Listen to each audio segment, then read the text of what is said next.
జకరియా గ్రంథం, జకరియా మొదటి అధ్యాయం, జకరియా గ్రంథం 3వ వచనం. కాబట్టి నువ్వు వారితో ఇట్లనుము, సైన్యములకు అధిపతియగు యెహోవా సెలవిచ్చున్నది ఏమనగా, మీరు నా తట్టు తిరిగిన ఎడల నేను మీ తట్టు తిరుగుదునని సైన్యములకు అధిపతియగు యెహోవా సెలవిచ్చుచున్నాడు. మీరు నా తట్టు తిరిగితే నేను మీ తట్టు తిరుగుదును.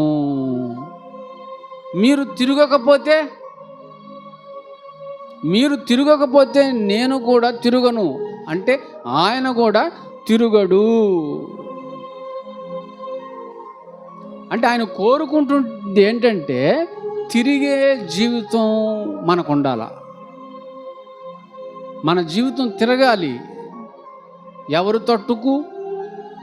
తట్టుకు తిరగాలి? ఆయన తట్టుకు మన జీవితము తిరగాలి. ఎప్పుడెప్పుడు తిరగాలి? ప్రతిరోజు మన జీవితము ఆయన తట్టునకు తిరగాలి. ప్రతిరోజు తిరిగేటువంటి అనుభవము మన జీవితం కలిగి ఉండాలి. అవును, ప్రతిరోజు ఆయన తట్టు తిరిగే అనుభవం ఎవరికైతే ఉంటుందో వాళ్ళు విజయాన్ని చూస్తారు. దేనితో విజయం? ఎవరితో విజయం? అపవాదితో. ఎందుకు? వాడికి మనకి యుద్ధం ఉందని విన్నాం కదా. వాడికి మనకి ఏముంది? అపవాదితో యుద్ధం ఉంది. అది ఉందని తెలుసుకున్నటువంటి నీవు ఏం చేయాలి? ప్రతి క్షణం దేవునితో ఉండాలి. ప్రతి క్షణం ఆయనతో ఉండాలి. ప్రతి క్షణం ఆయనతో ఉండేటట్లుగా ఆ బంధాన్ని ఏర్పరిచేది ఏంటి అంటే ప్రార్థనేనండి. ఆ బంధాన్ని ఏర్పరుస్తుంది, బలపరుస్తుంది. ప్రార్థన వల్లనే ఆయనతో మనం బంధం కలిగి ఉంటాం. అంటే ప్రార్థించే వాళ్ళు దేవునితో బంధం కలిగి ఉన్నవారు, దేవుని సంబంధులు. వాళ్ళంతా ఆ బంధాన్ని కట్ చేయాలని చూస్తుంది అపవాది.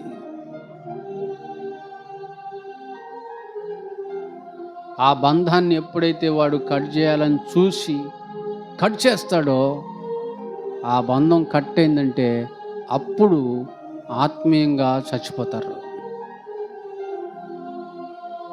బంధం కట్ అయిందంటే ఆత్మీయంగా ఏమైపోతారు?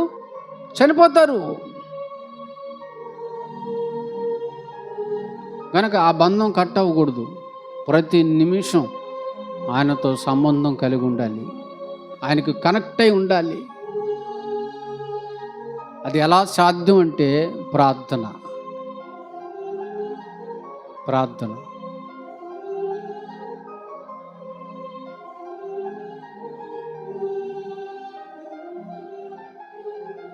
కనుక ప్రార్థన జీవితాన్ని కలిగి ఉన్నట్టు.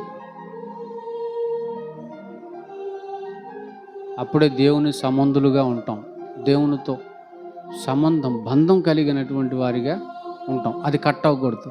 కట్ అయిందంటే ఆత్మీయ మృతులు, చనిపోయినట్టే, శవాలైపోయినట్టే. అదేందండి.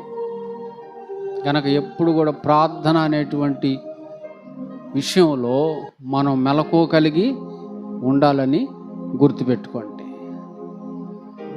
అందుకే చెప్పాడు మత్తయి 26లో, మత్తయి సువార్త 26:41 చెప్పాడు. 41లో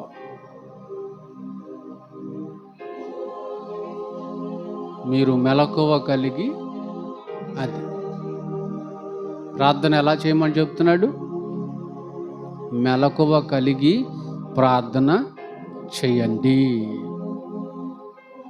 ప్రార్థన ఎలా చేయాలి?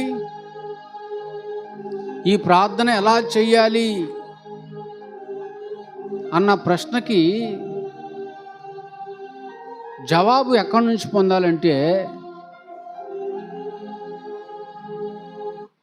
ఎలా చేయాలో ఖచ్చితంగా చెప్పగలిగినటువంటి టీచర్, గురువు ఒక్క ప్రభు అయినటువంటి యేసుక్రీస్తు వారే. ఆయన చెప్తున్నాడు ఏమని? మెలకువ కలిగి ప్రార్థన చేయండి, మెలకువ కలిగి ప్రార్థన చేయండి.